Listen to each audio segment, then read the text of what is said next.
Agora o espaço é de segurança pública. Nós vamos conversar com o especialista, o mestre em geografia, Roberto José, que está aqui com a gente. Ele que tem um livro escrito aí com grandes autoridades do Brasil sobre segurança pública e vai analisar para a gente, né, os últimos dados do Atlas Brasil aí sobre a violência em nosso país. Roberto, bom dia. Obrigado mais uma vez por estar aqui com a gente. Bom dia, Barbosa. Satisfação estar aqui mais uma vez para a gente tratar de um tema tão importante que é sobre a violência. Trazer dados, Barbosa, sobre o Atlas da Violência, que foi publicado semana passada pelo Fórum Brasileiro de Segurança Pública e pelo IPEA. Ele evidencia, Barbosa, os dados de 2022, mas faz uma análise de 10 anos e traz algo novo, que é a questão dos homicídios ocultos, né?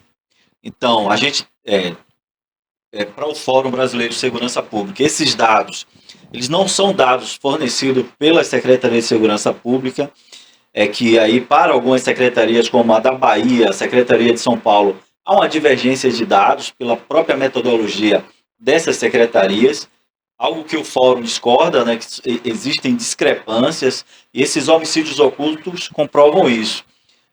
A gente também tem informação, por exemplo, nós utilizamos como metodologia o Sistema de Informação de Mortes, que é o DataSUS, que é linkado ao Ministério da Saúde. E assim, o sujeito para emitir os cartórios, só para você ter ideia, o cartório para emitir uma certidão de óbito, para o sujeito ser enterrado, é preciso antes o cartório abrir o DataSUS, informar o Sistema de Informações de Morte, o que está descrito ali, por exemplo, no laudo que veio do DPT, do Departamento de Polícia Técnica, no Brasil inteiro. Então, são dados muito mais confiáveis, do ponto de vista do rigor metodológico, do que os dados das SSPs. Por exemplo, a Secretaria de Segurança Pública da Bahia, e aí essa metodologia foi implantada pelo governo Rui Costa, e foi no governo Rui Costa que a gente teve o arrefecimento da violência na Bahia, pela opção do governador, pelo confronto policial. Então, a Bahia passou a ser, já tem por 5 anos consecutivos, a Bahia é líder em números absolutos de mortes violentas intencionais. É diferente do homicídio, que a morte violenta intencional, ela traz como dados toda a morte em que há uma intencionalidade nela, diferentemente do homicídio culposo, que é acidente. Então, por exemplo, a morte por oposição policial é uma morte violenta e ela é intencional, porque se quis o resultado morte, embora isso seja uma cláusula de excludente de ilicitude, não é homicídio, é o famoso auto de resistência. Então, para fins metodológicos, essa morte violenta intencional é computado todos os tipos de morte violenta intencional, dentre elas a morte por oposição policial. E a Bahia, nos últimos 2 anos, passou a ser líder absoluta nesse tipo de mortalidade. E aí você vai ver cidades como Jequié, que hoje lidera no Brasil em mortes por oposição policial. Então esse foi o confronto, essa foi, melhor dizendo, a opção adotada pelo governador Rui Costa, pela sua segurança pública, que levou a Bahia para esse abismo do ponto de vista da violência, né? Claro que não é só isso, a gente também, o que é que explica, por exemplo, a Bahia ter, e aí eu mandei para o Rafa, primeiro um mapa, para a gente verificar como é que está na Bahia. A Bahia tem as cinco cidades pontuadas como as cidades mais violentas do Brasil, estão na Bahia, as 5 primeiras. Você observe aí. Nessa ordem mesmo. Nessa ordem mesmo, são as cidades mais violentas do Brasil. Santo Antônio de Jesus, Jequié, Simões Filho, Camaçari e Juazeiro. São as 5 cidades mais violentas do Brasil. A Bahia lidera no Brasil. Aí, claro, aí você tem depois Salvador, é uma das cidades mais violentas. Inclusive entre as 20 mais violentas do mundo. Porque aí são as cidades que têm acima de 400 mil habitantes. E aí você tem Feira de Santana, Eunápolis, Ilhéus, é a 15ª cidade mais violenta do Brasil. E aí você vê que na parte de prevenção primária à violência, você precisa, é óbvio, de uma repressão qualificada, ou seja, todo o sistema de justiça aí explica bem sobre Itabuna, né? O sistema de persecução criminal, que é a Justiça, a Vara de Execuções Penais, o MP, como é que esses processos, esses inquéritos chegam até a Justiça, né? própria Polícia Militar e a Polícia Civil trabalhando de forma harmônica e entrosada, trocando informações. Isso é importante, a gente chama de repressão qualificada. Por outro lado, Barbosa, é importante a prevenção primária, que cabe isso aos municípios, né? Que é a parte de iluminação pública, são as políticas voltadas a praças públicas, a ter quadras poliesportivas, para você dar uma opção para a juventude, né? As escolas em tempo integral, e aí a gente está falando de prevenção primária, é importante, esse é um papel muito importante que cabe às prefeituras, né? Iluminação, mobilidade urbana, tudo isso é importante. Ao Estado cabe essa parte da repressão qualificada. E aí explica que Ilhéus hoje está à frente, né? 15ª cidade mais violenta, Itabuna, a violência, quem é de Itabuna sabe, a violência em Itabuna, a violência armada em Itabuna, levando em conta aí as mortes violentas intencionais, assalto à mão armada caiu no Brasil inteiro, mas em Itabuna caiu, o decréscimo foi muito grande. Isso porque a opção pelo estelionato e pelos crimes no cyberespaço, dessas quadrilhas que vão se especializando. E aí você que está em casa, principalmente você que é aposentado, fique bem atento. Quando você receber um boleto, né, que você desconfia, entre em contato com o banco. Uma cobrança, aí entre em contato, seu empréstimo está aqui, tem uma proposta de quitar empréstimo. Então, toda e qualquer movimentação financeira, principalmente você idoso e aposentado, tem seus dados ventilados aí para essas instituições, mas também para essas quadrilhas que funcionam como verdadeiras empresas do crime, você tem que ter cuidado em ofertar, em receber essas ofertas, principalmente se a oferta lhe parece muito vantajosa. Então, há uma migração do crime violento, né, do assalto à mão armada, para esses crimes no cyberespaço. Por outro lado, a gente observa que na Bahia, mas no Nordeste de uma forma geral, você tem um crescimento dessas duas grandes narcofranquias, PCC e o CV, disputando o espaço, não é diferente dentro de Salvador e da Grande Salvador, daí o grande número de homicídios lá, mas também um grande número de mortes por oposição policial, dado a opção do anterior governador Rui Costa. Você observa que no primeiro e no segundo ano do governador Jerônimo, ainda sobre essa cultura da morte, no segundo ano, que é no ano de 2023, melhor dizendo, a gente tem uma diminuição desse número de homicídio, desses números de mortes violentas intencionais. Aí tem um segundo gráfico aqui que eu quero mostrar, inclusive que ele evidencia a questão dos homicídios ocultos. Você estava perguntando o que é o homicídio oculto. Isso. Homicídio oculto, só o DataSUS tem esses dados, né? De forma muito bem refinada.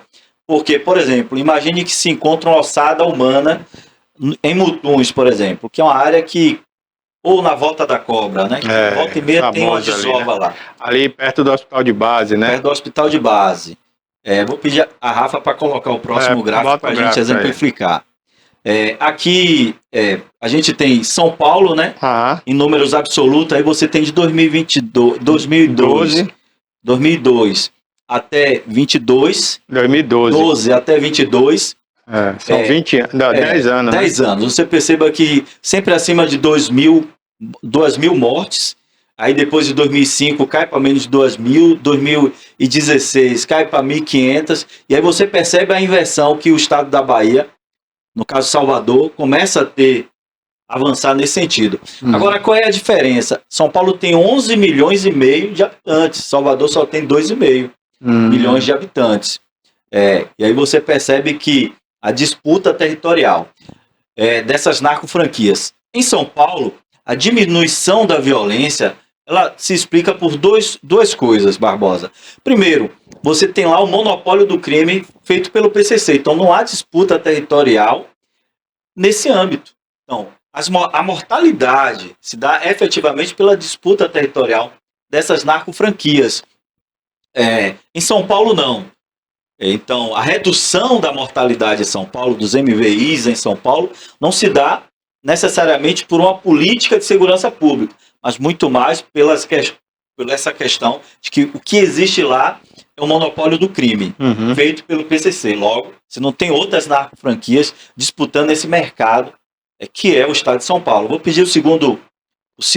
Salvador perdeu muito em população, né? Porque já estava perto dos 3 milhões, né? Agora. É isso. Na verdade, esse é um fenômeno que nós chamamos de desmetropolização. É um fenômeno da década de 80, isso é da geografia urbana, que as metrópoles cresceram menos, mas crescem menos que as cidades médias do interior. Que, em tese, morar em cidades médias do interior é mais barato, é mais confortável, cidades são mais seguras. Dentro desse contexto, a população cresce, mas a violência também cresce a reboque, porque essas quadrilhas, elas encontram nessa cidade um mercado promissor para a questão das drogas. Então, a violência também cresce. Vou pedir a Rafa para voltar para a gente explicar. Perceba aí, Barbosa, aí a taxa de homicídio, a taxa de mortes violentas intencionais de 2022. Salvador tem uma taxa de 66,4. Incluindo aí as mortes ocultas, os homicídios ocultos, que é uma taxa muito pequena. Aí você vai para Fortaleza, homicídios ocultos já ocupam um maior espaço, mas eu quero chamar a atenção para São Paulo. São Paulo, ela tem a taxa de homicídio de 15, né, 15,4, mas de homicídio oculto ali no gráfico está representando um pouco maior, mas é quase igual. Então, se computadas as mortes por homicídio oculto, mais os MVIs de São Paulo, a sua taxa seria de mais de 30, ou seja, São Paulo deixaria de ser a cidade mais segura, a capital mais segura, e passaria a ter uma mortalidade de mais de 30 por 100 mil habitantes. Então, esses homicídios ocultos, a gente precisa, o Fórum Brasileiro de Segurança Pública, mas o IPEA, que é o Instituto de Pesquisas Econômicas Aplicadas, estão se debruçando sobre esses dados. São dados, volto a dizer, do Sistema de Informação de Mortes. Esses dados precisam ser depurados e trazidos à baila para que políticas públicas sejam implementadas. Você tem a cidade do Rio de Janeiro também, que tem uma taxa de mortes ocultas grandes, que é aquilo que a gente chama de morte a definir. Né? Como eu estava dizendo, só exemplificando, se encontra um cadáver, uma ossada humana, o sujeito morreu há mais de 2 anos, se foi envenenado, você não vai saber. Você tem indícios de violência, por isso homicídio oculto. Se é encontrado numa área de desova, muito provavelmente, mas você não consegue dar uma causa-morte. O sujeito que é, por exemplo, esganado, né, morto por esganadura, ou por uma facada que não atinge o osso, e depois você só encontra a ossada humana, dificilmente vai saber. A necrópsia, né, ou a necropsia vai identificar a causa-morte. Por exemplo, a morte por facada no pescoço, que pega o jugular, só quando você encontra o cadáver com poucas horas. Poucas horas. A depender do momento, você já perde essas evidências. Né? Então, isso é o que a gente chama de mortes ocultas. Bom, de forma geral, o Brasil, a gente tem uma estabilizada, porém, nos últimos anos, a gente vinha em instabilidade nos últimos anos. A partir do governo Bolsonaro, isso tende a crescer. Houve um crescimento nos últimos 3 anos. 2022 evidencia bem isso. Dada a política armamentista. Bom, por que nós diminuímos nos últimos 10 anos e crescemos no momento de Bolsonaro? Primeiro, a política armamentista, isso facilitou. E aí você está tendo notícias, volta e meia na TV, nas mídias, de que a Polícia Federal está prendendo gente dos GACs, que está fornecendo arma para a milícia, para organizações do narcotráfico, para organizações ligadas a assalto a banco, o carro forte. Recentemente teve até um caso, se afrouxou muito a aquisição de armas de fogo e de munição no período de Bolsonaro. Muita gente se aproveitou disso. E o comércio, e pessoas com condenações por assalto comprando sendo GAC, né, que é o colecionador ou atirador. Então, assim, se afrouxou muito, entrou muita arma. A arma era comprada de forma, entre aspas, legalizada e entrava no mercado ilícito. E isso fomentou muito. E por que antes a gente teve uma redução? Primeiro motivo, nós tivemos um estreitamento, Barbosa, daquilo que a gente chama de pirâmide etária no Brasil. Então, uma das explicações é isso. Eu tenho menos jovem disponível a morrer. Ora, se eu tenho menos jovens disponível a morrer, isso é matemática. Isso é estatística. Você tem menos suscetibilidade de morte. Então, o estreitamento da população, envelhecimento, o estreitamento da pirâmide etária, envelhecimento dessa população. Um dado interessante, porque a gente está fechando escolas públicas no Brasil e redimensionando. No estado da Bahia, né, o governo do estado fechou algumas, em Salvador está fechando, porque o povo está tendo menos filhos. Antigamente a média por família era de 3, 4. Hoje a média é de -1. -1. Os casais hoje estão optando por não ter filho, no máximo ter um. Então, na média, você tem 0,8%. O último dado do IBGE. Então, está nascendo menos pessoas. Um outro fator é, de fato, a questão da política de desarmamento que foi implementada pelo governo anterior de Lula, né, que chega até Dilma, e que essa política foi muito bem implementada. E isso a gente fala o Lula 3, né? Lula 2. O Lula 1, 2 e o Dilma. A política do desarmamento tirou muita arma de circulação. Aí alguém pode dizer, mas as quadrilhas, essas narcofranquias, essas grandes, utilizam muito armamento pesado. Então, você está falando certo. Utilizam armamento pesado, via de regra, vem ou por descaminho, né, via fronteira, ou essas armas são furtadas, né, que é o crime praticado por funcionário público, ou dos fóruns, que aí o Estado deveria ter a guarda, ou das polícias, né? Verifique que a Marielle, no Rio de Janeiro, foi morta possivelmente por uma arma furtada pelo crime praticado por funcionário público, que é o peculato, de um batalhão, né? Ele é um ex-militar, né? Ele é um ex-militar de elite do Rio de Janeiro, né? Rio de Janeiro, é do BOP. Ele era sargento do BOP, né? Teve o capitão do BOP que foi morto aqui em Alagoinhas, né? Foi. Que tinha muitas informações a prestar. Então, você tem toda essa situação. E aí, boa parte, mais 87%, são dados que são dados do Fórum Brasileiro de Segurança Pública, de uma ONG que é o Viva Rio, e do Instituto Igarapé, que publicou recentemente sobre os homicídios no Brasil. E aí eu estou falando de homicídio doloso, não do MVI, que é morte violenta e intencional, que aí entra a questão das mortes por oposição, por resistência policial. Mas dos homicídios dolosos no Brasil, quase 90% são praticados por armas de fabricação nacional, quando a gente está trazendo o quesito arma de fogo, que chega a 90% das mortes. Então, não há que se falar de que essas armas estão vindo do exterior. As armas que chegam do exterior, principalmente as armas pesadas, vão para essas quadrilhas especializadas aí no ramo do narcotráfico ou de enfrentamento aí da parte de grandes assaltos, por exemplo, assalto a carro forte, como recentemente no interior de São Paulo, uma quadrilha de carro forte que tomou de assalto o carro forte e explodiu para retirar de lá o dinheiro. Recentemente, no Rio Grande do Sul, outra quadrilha foi para pegar carregamento de dinheiro que veio inclusive utilizando réplicas de veículos da Polícia Federal, né? São quadrilhas especializadas. Mas, de forma geral, esse tipo de prática criminosa vem reduzindo porque a gente tem menos dinheiro físico no mercado.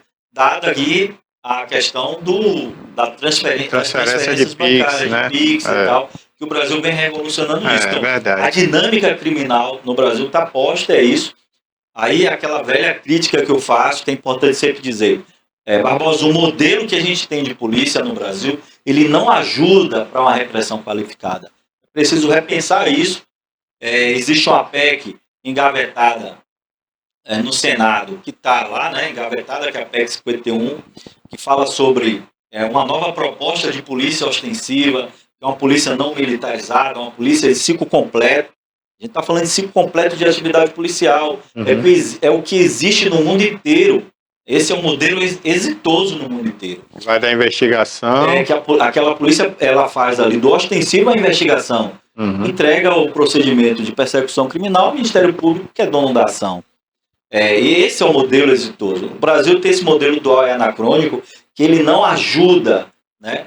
Mas esse é o que temos. A discussão em Brasília, ela está difícil por conta desse novo momento, Barbosa, de polarização, né? A gente vê uma polarização política, você tem uma bancada da bala, você tem uma bancada da extrema-direita, você tem uma outra que se coaduna ou que se identifica como esquerda ou da extrema-esquerda. Então, esse é um momento que não ajuda em uma discussão progressista sobre o assunto. O Congresso deveria, né, se unir nas grandes questões, né? Interessam de perto. Ô Roberto, você está mostrando aquele gráfico ali, né? Mas aquele dado de São Paulo ali, o laranja era justamente as mortes por os homicídios ocultos, né? Ali pelo gráfico ele está maior que o azul, né? Então pelo quase gráfico, 80% ali. Né? Isso, mas no dado original ele está, na verdade, você tem 15% ali, 15,4 por 100 mil habitantes. Levando em conta a quantidade de mortes ocultas, você tem ali, ele dobra, vai para mais de 30. No gráfico anterior, que mostra o estado de São Paulo, que mostra a população, né? A população, você tem a quantidade de mortes ocultas. Volta aí, Rafa, o gráfico anterior. Esse aí. Não, o outro. Outro gráfico, Rafa. No outro gráfico. Não, esse aí. Observe ali. Não, aí é sobre a cidade mais violenta. As cidades mais violentas. Eu tinha mandado, eu não sei se chegou a Rafa, mas ele tem, de forma geral, Barbosa, deixa eu olhar aqui se ele foi. A quantidade de mortes ocultas em São Paulo, capital, ela em São Paulo Estado, de uma forma geral, ela é maior. Ela é o dobro do que. E aí São Paulo, ao invés de ter 31, ele dobra, vai para 60. Não, 15. Ele ao invés de 15,4, ele vai para 32. Ele é mais do que o dobro, um pouquinho. O gráfico ele não mostra isso. O problema são esses recortes nos dados, né? Que às vezes maqueia, né? Para o sistema de segurança pública, por exemplo, para a Secretaria de Segurança Pública, São Paulo é isso aí. A taxa de mortalidade 15,4. Na verdade, não é. Quando na verdade não é. Você tem as mortes ocultas. São essas mortes que eu evidenciei aqui. Você encontra um cadáver. E não sabe qual foi a causa da morte. Você não sabe. Você sabe as circunstâncias. São circunstâncias de morte violenta. Mas você não identifica no atestado de óbito. Como você não identifica no atestado de óbito, a investigação disso fica prejudicada. Então são mortes que nunca a polícia vai chegar à autoria, muito dificilmente chegará. E aí, na nossa conversa de bastidores, você chamou a atenção para uma coisa que também é dado de discussão do fórum, mas isso precisa ser evidenciado em outro atlas, que é o desaparecimento de pessoas. O número de desaparecidos no Brasil é muito grande. Uma parte dessas pessoas que desaparecem, na verdade, uma parte tem uma relação direta com a violência, de morte mesmo, mas não existe o cadáver. Então não há que falar de que aquela pessoa morreu. Morta. É muito raro, a não ser as circunstâncias levem a crer que a pessoa foi morta. Por exemplo, Samúdio, né? A ex-mulher daquele jogador, daquele goleiro famoso, né? Do Flamengo. O sujeito foi condenado, mas o corpo dela nunca apareceu. Mas as evidências levaram a crer que ela foi morta ali no carro.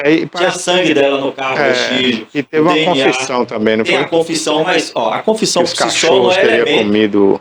A confissão por si só não é elemento para você condenar alguém. Tem que ter a materialidade. E teve porque no carro do tinha Macarrão, sangue, né, dela.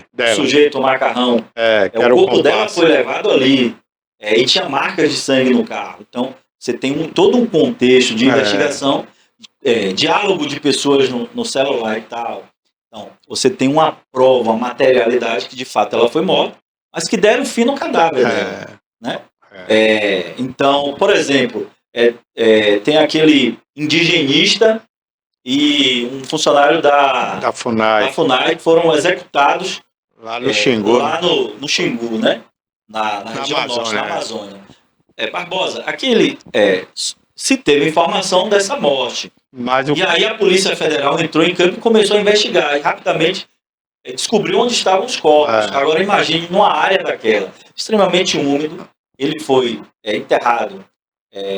Na verdade, foi colocado numa área de mangue, né? Não é de mangue, não. Uma área de de várzea de De rio, várzea, né? né? Que é uma terra muito úmida, né? Exatamente, mas estava ali debaixo d'água. É, Imagine os peixes ali. é, Só que foi rapidamente retirado. Você tem a confissão, você tem elementos probatórios.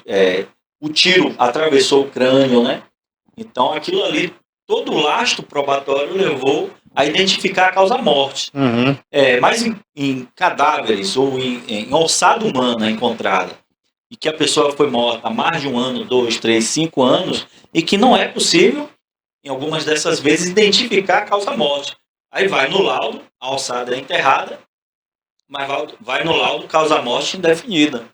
Não há como definir. E isso é o que a gente chama de homicídios ocultos. Para fins de estatística das SSPs, isso não tem muita importância, mas deveria ter. Então, uhum. o que o Fórum Brasileiro de Segurança Pública vem fazendo, o IPEA, e de braços dados com o próprio Ministério da Justiça, colocando lupa nesses homicídios ocultos, mas acima de tudo colocando lupa também, e isso deve ser objeto de um próximo Atlas da Violência, é sobre o desaparecimento de pessoas. Isso são dados importantes. O Brasil é um dos países que tem dados de mortalidade intencional violenta muito grande, e a gente precisa ter políticas sérias. O governo Lula está fazendo uma coisa muito importante, isso capitaneado pelo Lewandowski. O Lewandowski fala muito do SUS da segurança pública. Então, nos países, Barbosa, em que a gente tem uma política de segurança pública exitosa, e que você tenha dados de violência, dados controláveis, o que é que aquele filósofo francês, Émile Durkheim, diz? A violência sempre foi precípua do ser humano. Note que a Bíblia descreve o seu primeiro homicídio, né? Caim e Abel, né? Caim mata Abel. Quer dizer, uma família que vivia no paraíso, É, a família do coração de Deus, do DNA de Deus, é, e dentro daquela família, a questão do egoísmo, da inveja, o sujeito mata o outro. Isso ali é uma ilustração bíblica. Então a violência sempre foi da relação humana. Né? O homem é essencialmente violento. Então a sociedade molda ele, né? Ele vai aprendendo o que não pode ser como ele quer, né? Do contrato social de Rousseau, né? Você abre mão daquele direito que você acha que tem em nome da sociedade. Isso é um contrato social. Então a violência sempre foi... o ser humano é essencialmente violento, só que os níveis de violência precisam ser níveis aceitáveis. O Brasil tem níveis alarmantes de violência e a gente precisa ter políticas sérias. Uma das coisas que nós defendemos lá do Fórum Brasileiro é que se tenha um gerenciamento da política de segurança pública no Brasil. A gente tem um modelo do anacrônico, esse modelo é ruim, dá para discutir agora? Não, porque esse momento político não admite mudanças estruturantes, mudanças profundas no modelo. Era preciso. Mas enquanto a gente não tem, vamos discutir um sistema único de segurança, embora já exista, mas não funcione, né, o SUSP na prática. A gente precisa discutir um modelo único de segurança pública, que você tem uma coordenação, como é no SUS e como é na educação. No SUS você tem a coordenação geral da União, que a gente chama de modelo tripartite, né? Você tem a União, Estados e Municípios. Então é importante ter União, Estados e municípios discutindo segurança pública, cada um dentro da sua competência. Falei aqui no início, a competência do município, Barbosa, não é menos importante do que o Estado. O Estado, na prática, tem a competência da repressão qualificada. Eu chamo de qualificada quando é uma repressão muito bem pensada, né? Por exemplo, a gente está vendo apreensões de armamentos, de drogas. Isso aí você evidencia o que? A inteligência policial, a investigação muito bem feita. Isso é muito importante. Isso é repressão qualificada. Então, assim, há uma coordenação geral, né, feita pela União, com recursos, dialogando com estados e municípios, é muito importante. Acho que o Brasil precisa avançar nisso, mas isso precisa ser dialogado com estados e municípios dentro das suas competências constitucionais. É isso, né? É o que você falou há pouco. A política no Brasil chegou a um ponto tal que hoje, para se discutir uma mudança profunda como essa na segurança, não dá certo porque as ideologias não se batem, e aí se for ideia de uma ideologia, a outra não aceita e vice-versa, e aí fica essa, né? Então, o Congresso Nacional hoje tem uma maioria aí pautada à direita, né? de centro-direita A lei de extrema. drogas agora é um belo exemplo disso. Né? O que é que o Congresso quer? Primeiro, o Congresso está fazendo enfrentamento ao STF, né? Uhum. Porque aí se discutem por aí, as conversas de botequins, né? De que o STF ele está fazendo política em cima de uma coisa que não deveria, está legislando. Na verdade, não é isso. Quando você tem uma ausência de políticas legislativas e que o STF é provocado, ele tem que dar uma resposta. Um dos princípios da jurisdição ele não age de ofício só em casos excepcionais, ele precisa ser provocado, né? E o STF foi provocado, está sendo provocado diversas vezes sobre a questão da política de drogas. O que quais as circunstâncias que leva a uma autoridade policial a dizer que um sujeito é traficante ou usuário de drogas? É a quantidade de drogas? Não. São outras circunstâncias. A autoridade policial ela tem a discricionariedade, ou existem... Discricionariedade é a interpretação, né? Ou existem dados objetivos que estão na lei para ele dizer, bom, isso é tráfico, isso não é tráfico, isso é uso. Que hoje se identifica mais pela cor da pele, pelo lugar que mora. Você tem um contexto racista nisso, né?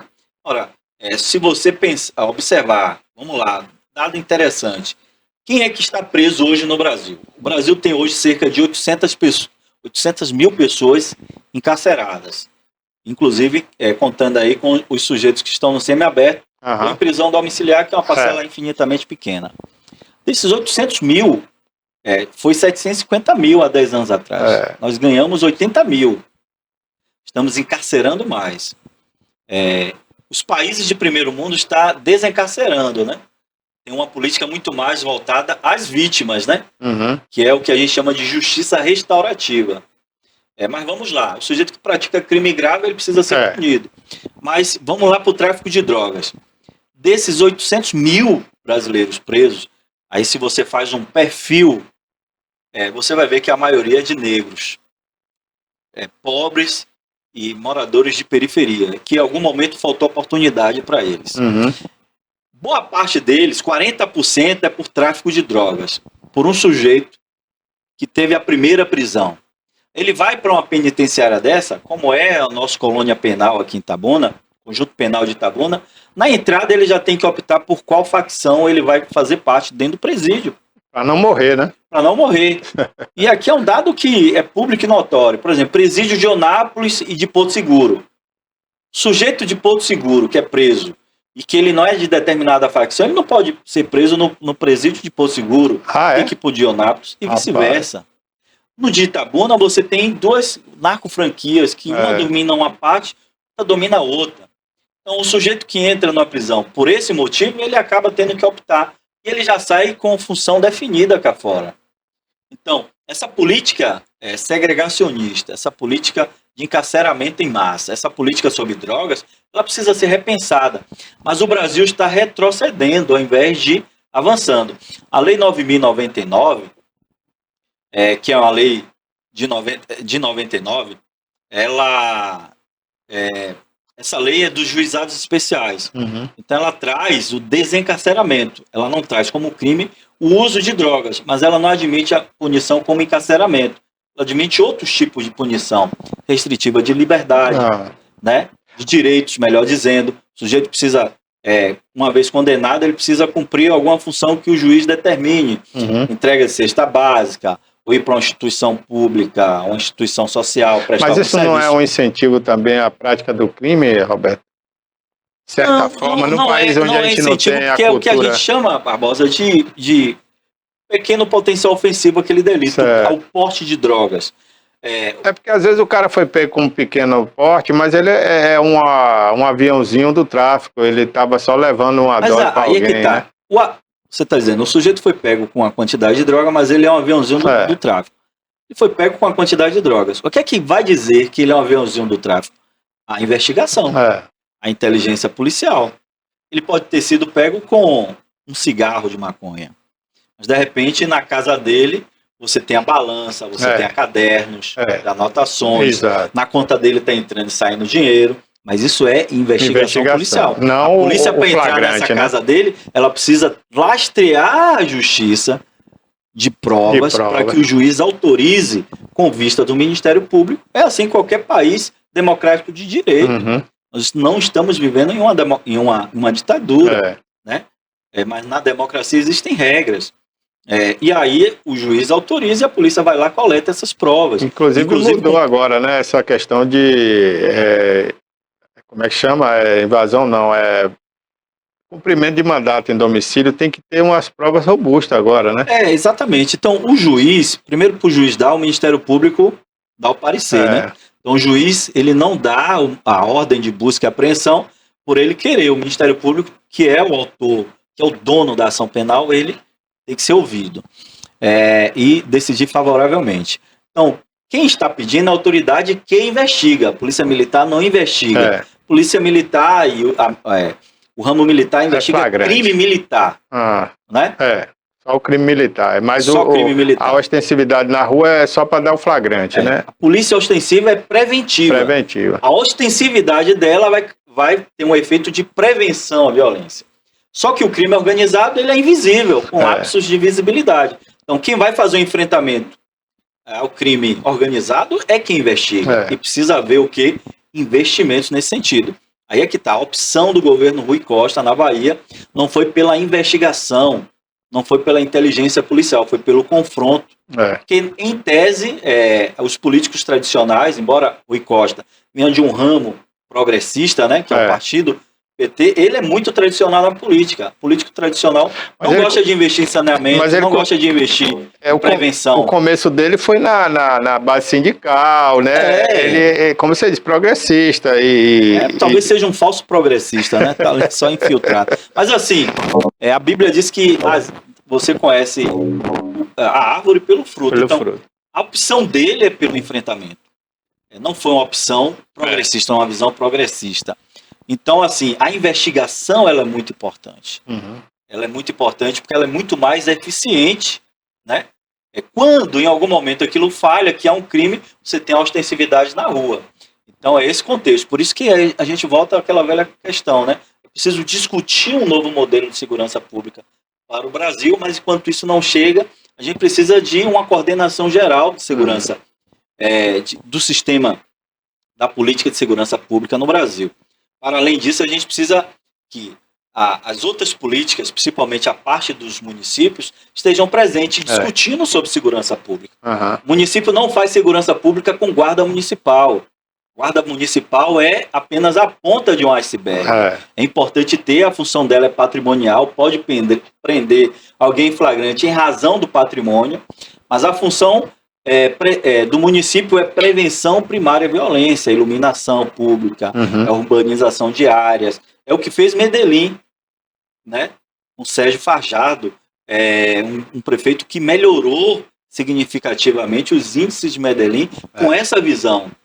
Depois o tempo já acabou, mas na próxima vez que você vem aqui, eu quero que você dê sua opinião também sobre esse país da América do Sul Central, né?